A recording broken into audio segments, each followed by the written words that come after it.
Ace is a place with the helpful hardware, folks. I got my Christmas lights out. They're a huge, tangled, non-working mess. I showed Dominic our LED light sets. They last longer than traditional lights, and they're on a reel, so they're easier to handle. Ace is a place that knows nothing takes the joy out of Christmas like untangling lights that don't even light. Visit your neighborhood Ace now and get $3 in instant savings on select reels of LED holiday lights. Ace Rewards members save instantly in-store. Offer valid through November 30th at participating stores. Store stock only. See store for details. Limit 4. Live, local, on it. You never know what's going to happen. Exclusively. What is this? 77 WABC. Let's get to the reason we're all here tonight. Donald Trump. Donald, tonight people will make fun of your looks. You've always gotten beautiful women. You've ruined more models' lives than bulimia. You are the ultimate proof that money can buy good-looking. If you were broke, you'd be me. In closing, I would like to thank you, Donald Trump, for letting me make fun of you tonight. Mr. Trump, you are someone to be admired. You have overcome obstacles to become a huge success.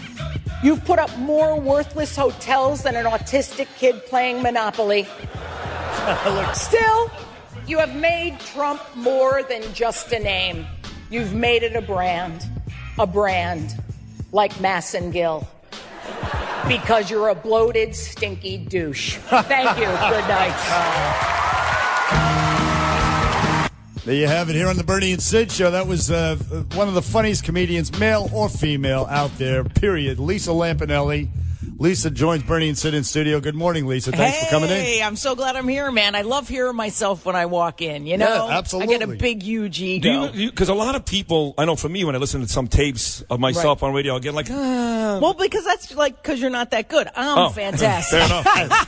That is so true. I wouldn't listen to you either. I have no idea what your name is. That is so true. No, but what's funny is I like the roasts, to listen to the roasts, because they're so edgy and fun, and these jokes are always funny. They're evergreen. Yes, they are. They're vicious, too, by the way. I mean, which we love. I mean, you go for the jugular, which you're supposed to do. Yeah, well, what's funny about roasts is, I don't know if you guys know this, but usually someone on who you're roasting on Comedy Central has this rule that there's a certain area you can't make fun of him about. Right. So with Trump, we weren't allowed to make fun of the fact that he declared bankruptcy like 47 times. No kidding. Yeah, and That's with William funny. Shatner, when we roasted him, we weren't allowed to make fun of the dead wife in the pool. Right. You know, it's very sensitive stuff with these people. Well, you know, Gilbert Gottfried told me they did that to him once. He was doing a roast for Hasselhoff. I don't know who it was. Yeah. And they said, don't bring up Pamela Anderson.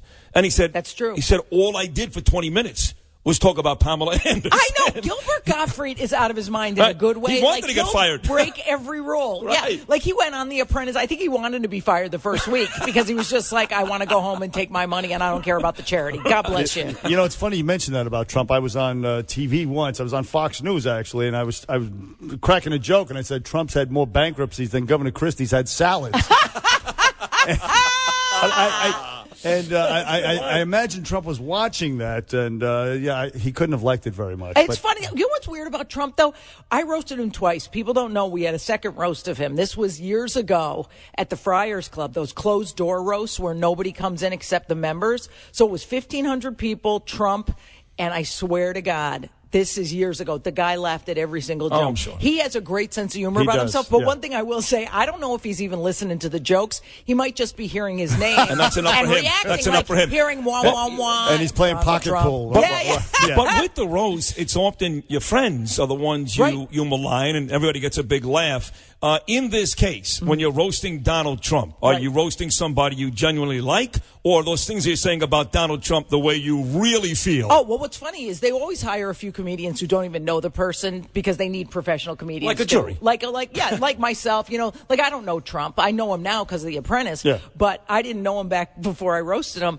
And I swear to God, I was just like, well, we're going for broke because what's he going to do for me? I mean, he's never going to be president. And then it comes up he might be. And you're going to be audited. I know, and now I gotta worry because God forbid he'll deport my housekeeper. That money you're making from, by the way, Lisa Lampinelli in with Bernie and Sid here. She's going to be at the Wellmont Theater in Montclair, New Jersey on Saturday night. Yes. Now, because of what you just said, Saturday night, you go to Wellmont, go to www.insultcomic.com. Yeah, I call my website insultcomic.com because my fans are too stupid to know how to spell my name right. They're not very bright, I can tell you that much. It's funny. That place, I tell you, man, we had Cheech and Chong here yesterday. They're there this weekend. I mean, the Wellmont Theater seems to be the danger fields of the 2017. Well, also, you get all those Jersey people, and, they'll laugh at anything. They don't care. What do they have to live for? Nothing. You drive through You're right. Jersey, a fart is refreshing in the car. You know what I mean? Hey, listen, let me also mention that Lisa's stage show, Stuffed. It's Lisa wrote and stars in this show. It runs through November 13th at the WP Theater in New York City. Tell us, what is that? Well, what it is I got a little sick of doing just comedy. So I wrote this play, a legitimate play for 4 actresses about food and weight issues because, I mean, look at me. I'm beautiful and gorgeous now. You look great. I lost 107 really pounds, but I used to eat like I had 9 rectums. So I had this big 50-year struggle with weight. And then I said, let me write a play about it. And it's getting great reviews, and we got extended, and it's just my heart's work. Yet it's funny too. I don't like anything too serious. What happened to you that, because now you're running, I hear you on other shows, Howard, you're doing 5-mile runs, you stop, you eat like, what happened to you this time? Were you a health risk? Were you I got to tell you something funny. She stopped swallowing. I never did that because I'm a celebrity. That's why I got a divorce. But check it out. I went on The Apprentice, and this wasn't what made me snap about my weight. But what happened was I'm on The Apprentice, and I'm like 248 pounds. Well, Donald Trump loves the women. Right. So all through The Apprentice, he's complimenting every woman. He's like, oh, Teresa, you look beautiful today. Oh, Aubrey, you look more lovely with every week. Then he says to me, without throwing me a bone, he goes, Lisa, doesn't Teresa look beautiful today? Like I'm one of the dudes. And I'm like, all right, you know what? I'm sick of being the fat chick. I'm getting my stomach cut out. So I got gastric sleeve surgery, and I kept the weight off 4.5 years. Trump saved your life. He did, in a weird way. But that reminds me of when he was accused, which I think a lot of it's nonsense, of all these other girls and these women are coming out. And he said, well, she's not good looking enough. I would never do that. You were actually one of those girls at one point. I was never good. Well, okay. This is a news exclusive for you guys. Okay. Trump tried to grab my thing, but my penis got in the way. So I guess he got a little put off that. That's terrible. I got a sack on me, I'll tell you. I'll show it at the Montclair Theater. I show it as the big finale in my show Stuffed. People come for the curtain call. Do me a favor. Smack Sid across the temple with it, will you? I shall. Please. Oh, my God. Hey, speaking of which, Lisa Lampinelli in studio again at the Wellmont Theater in Montclair, New Jersey, Saturday night. Yes. The talk about you is that you like the black guys. I used to. You now used to. I got skinny. They can't be bothered with me no more. Oh, that's right. Because they like a girl with a big butt. They like a big butt, yes. The Latinos, I'm scared to date them because I'm rich. And then you got your, I figure maybe an Asian. Maybe I'll go for that. But at the moment, you know what happened too? Why? I had shaved my hair on the sides just because I felt like young again after the weight loss. Sure. These lesbians start coming you. after me. Of course. They start sniffing around. I had to grow the hair back. I'm not jumping into the tuna boat yet. How dare they sit in other guys? See, the unintended consequences of See what happens? Yeah, it turns your life upside down. I know, but at least I saved my life. I'm a beautiful, gorgeous piece of egg. What can I tell you? Get yourself a nice Jewish guy. They'll take care of Oh, they're a pain in the ass. Let me tell you something. My mother's funny because we're Italian, and Italians and Jews are just alike. Same thing. My mother always said, get yourself a nice Jewish guy because they'll buy you jewelry and furs. And I'm like, really? Yeah. It doesn't work that way. No. Well, do you buy your wife jewelry and furs? all the time. Do you really? Not really. I'm going to kill that bitch. Only if they fall off the truck. Right, there you go. There you go. You know, now, one of those. Who did you marry? You got a Jew broad. What do you got? She's half Polish and half Puerto Rican and half Jewish. That's a lot of halves. That's a lot of halves. Half Puerto Rican and half Polish. She wants to steal your car but can't figure out how. She's Polish. She's Polish. Yeah, I know. Polish is good because they clean. They do. Fantastic. They do? Well, from what I heard. Then she's lying to me about being Polish.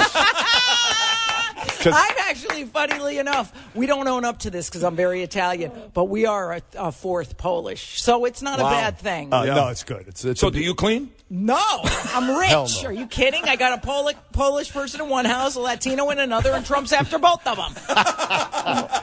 That was actually very insane. I'm sorry. I don't know which one he uses the Trump supporter, but I will say it was pretty insane when Donald Trump said that stuff about the Mexicans, because I heard it and I go, oh, my God, he's stealing my act. What's going on here? Really? I can't stand On top it. of everything else, he's a thief. Yeah, a joke thief. That son of a bitch. You call the queen of mean, the insult comic, and all that Yes. stuff. So listen, this climate out here with PC, people, I can't take it. I know, right? You know what I'm saying? Right. So therefore, I mean, a guy like Trump, for example, he's not PC. Right. It seems like you might be aligned with that sentiment, or feel some sympathy for it anyway. Well, if he didn't mean everything he said, I would think it was really funny. Like I'm going to steal half of his stuff, Right. and use it as jokes. Right. But it was really funny because it's like somebody did an interview with me about how's Trump's insult comedy going, and I'm like, I don't think it's supposed to be funny. See, that's the difference. Like when you get to when you're not on the mic, you're actually very sweet. Oh my God! And I never would go to a racial thing or a gay thing or anything like that. Right. But when you're on the mic, come That's on, a different story. Well, Right. all bets are they off. do say the same thing about Trump. They say in person he's polite, he's nice, his family. He's a different guy than when he's in front of But the he's mic. not on stage at the Wellmont Theater. He's running for president. I mean, Jesus, come on. Fair point, Sidney. Fair point. Actually, he will be on stage with me Saturday night at the Wellmont. That's right. That'd be something. He's making a special appearance. Would you say then, because I think you're the greatest insult comic of all time. That's just my opinion. Well, I Don really do. Rickles is up there, but I he's was gonna half ask, dead Don too. Rickles, is he kind of the one? He's my my God, no my doubt mentor. about it. Hey, what is he? 92 years old, And he's still he kills funny. it. Right, he kills And it. he still has his whole mind. Yeah. I mean, this guy still. What I love about him is he always stuck to, hey, if it's a ridiculous joke, people can't think you're saying the truth. Meaning, he had a joke years ago where it'd go, thank God for the Mexicans or there'd be no filth. Now, that's a Rickles joke, and it was so blunt that you knew he was joking. Right. I don't like these clever jokes because then people don't know if you're really kidding. I say just say it and leave it out there, and people will make up what they will. Rickles has a penis like Milton Berle at 92. Would you still bang him think now? so? I heard that for a fact. Really? That's what, in fact, Sinatra's guy, Tom, what was his name, the comedian? Oh, yeah. Yeah, he would always talk about that. Oh, man. No, I did not know that. Yeah. I got to go up to the Friar steam room and check it out. Yeah, in oh, fact, my God. they- Talk about some sweaty nuts. They call him. Oy vey. They call him Dick Rickles, I believe. Wow. Hey, speaking of which, Anthony Weiner just checked into sex rehab. Oh, please. I mean, there's a couple of things there, but first of all, Anthony Weiner and the concept of sex rehab. I mean, just keeping it, just stop. Right. Just stop. You know what I'm saying? I mean, it's PR crap. Well, it's also like let's put it this way. I think we don't have to worry about him anymore. He's like Larry King's penis. Neither of them will ever work again. It's not happening. Yeah. Larry, do you like Larry King? That guy. We know Larry a little bit. Oh, Yeah. let me tell you, he's a triple threat. He could have a heart attack, stroke, or poop his pants at any time. or at the same time. Oh, yeah, all three. Yeah. Terrible. That's the best at making fun of old people. Because really, Yeah. they're going to die soon, and I don't need their money. Let's just get the young people in the audience. And they don't really have a constituency out there that matters. Yeah, what's gonna Right, we happen? can kill them all day long. So sex rehab doesn't matter. Now, I don't think it works. Now, with the black guys, again, so you say you lost weight, they're not interested in you, but are you still interested in them? I can't be bothered. Here's what happened. What happened? I had one black boyfriend. It was 3.5 years, which is 92 years in black and 75 years in gay.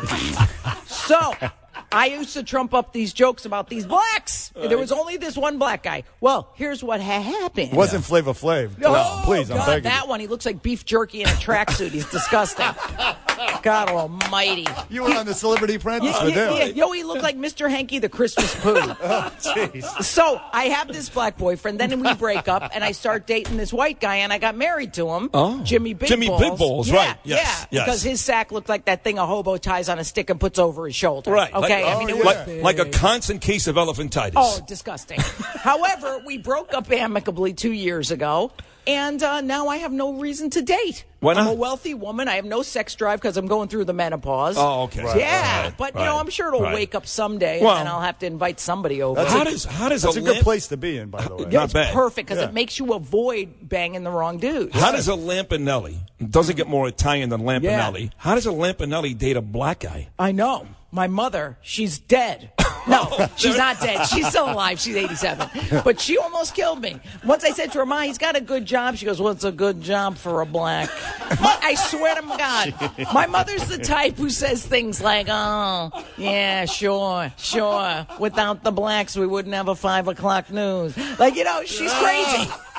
But I love her because she's doing it to make me laugh. I don't think she's racist. Oh, no, she is. She had a black friend once named Lois. She'd call her Lois the Black Lady. And I was like, really? Do you know any other Lois? Do you have to delineate the two? I don't know. We all have parents or grandparents that are like that. In fact, Norman Lear was here about a month ago. He was here and he told his parents were the same way. In other words, there are people like that. They think like that. They're old school, but you still love them. They're your parents. My mother's like that. My mother's the worst. We loved Archie Bunker. And he based Archie Bunker on his dad used to call him Meathead. He used to call the wife Dingbat. Yeah. That's what normally is set right where you are and told us that. My mother, God. a Brooklyn Jewish girl, is basically Archie Bunker with a vagina. Yeah. I'm telling you. Well, let me tell you. Will you dummy up there? This is the best story ever. And I love One day, me and my gay friend Wendell were sitting with my mother. Why do you call me a gay friend? I'm just curious. Because there's so many of them that I have to Okay. So we have this book Wendell gives me for my birthday, this book called The Big Book of Racial Slurs. And it's really good. It's like Cliff Notes for insult comics. And it tells you the origins of all the racial insults. Well, my mother's looking through it and she goes, oh my goodness. Do you see in here they used to in the Civil War call black babies alligator bait, which is true. And my mother goes, oh, you can't feed little black children to alligators, can you? And my gay friend goes, no. And without missing a beat, my mom goes, oh, those poor starving alligators. Mom. I know. And at heart, I know she's joking, but I swear to God, I put it right in my act. I said, this woman is a font. Yeah. She is like Norman Lear's I will tell you if she's joking right now. Did she vote for Obama? Oh, I don't think she votes. I don't think she knows how to use anything but that thing in Florida where they have hanging chads. Also, that's my friend's Grindr nickname, Hanging Chad. So, listen, you mentioned you're gay. You're not an F-hag, as they say. I am. You are? Well, we call them now a fruit fly. Now that I'm skinny, I'm a fruit fly, not the F-hag. Okay. But I have a lot of gay friends because, hey, who else am I going to hang out with? You Jews won't hang out with me. So that's the new word for it is fruit fly? Fruit fly. It implies a little cuteness. We wear makeup and carry a purse. You know what I mean? Right. Hey, by the way, lesbians, if you're coming to my show and hitting on me, wear makeup. What's going on with that? Please. I mean, even my father, God rest his soul, used to say that Rosie O'Donnell would it kill her to have some makeup on? And to lose the flannel shirt. Hello. I mean, dress up a little. Come on. Try. Make an effort. Right, exactly right. Look, even Sid made an effort to wear his beautiful flannel lesbian shirt for me. Right. And the skinny jeans. You wearing skinny jeans today? Yeah. Look at this guy. No, they're nice. They're real butch. P.S. If I had brought my gay friends in here, they would go nuts for this doubt guy. about it. Oh, my Absolutely. God. You would have been bent over a couch. Milo Yiannopoulos? You know that guy? He's a gay. I don't. Okay, he's gay. What is he exactly? He's a provocateur, a gay activist. He's actually conservative. He goes around on college campuses. Right. He has this, what they call a dangerous F word that rhymes with maggot tour. Dangerous. Oh, that's great. So anyway, he came in here and he was just drooling. He hasn't stopped texting me since. Yeah, I don't blame him. Hey, you're a very handsome man. Yeah, he's all buff. For and, a white guy. Listen, Lisa Lampinelli, I can't say you're just the funniest person out there, period. I don't care. No. Thank you so much. Period. She's going to be at the Wellmont Theater in Montclair, New Jersey, Saturday night, November 5th, this Saturday night, and her stage show is stuffed. She wrote and she stars in it. It runs through November 13th at the WP Theater. Yes, go to WPtheater.org for tickets. Honestly, it'll make you feel something in your heart and also a little lower. And also for tickets to the Wellmont Theater, go to insultcomic.com. Lisa Lampinelli, thank you. Oh, I love you guys. guys. You are a scream.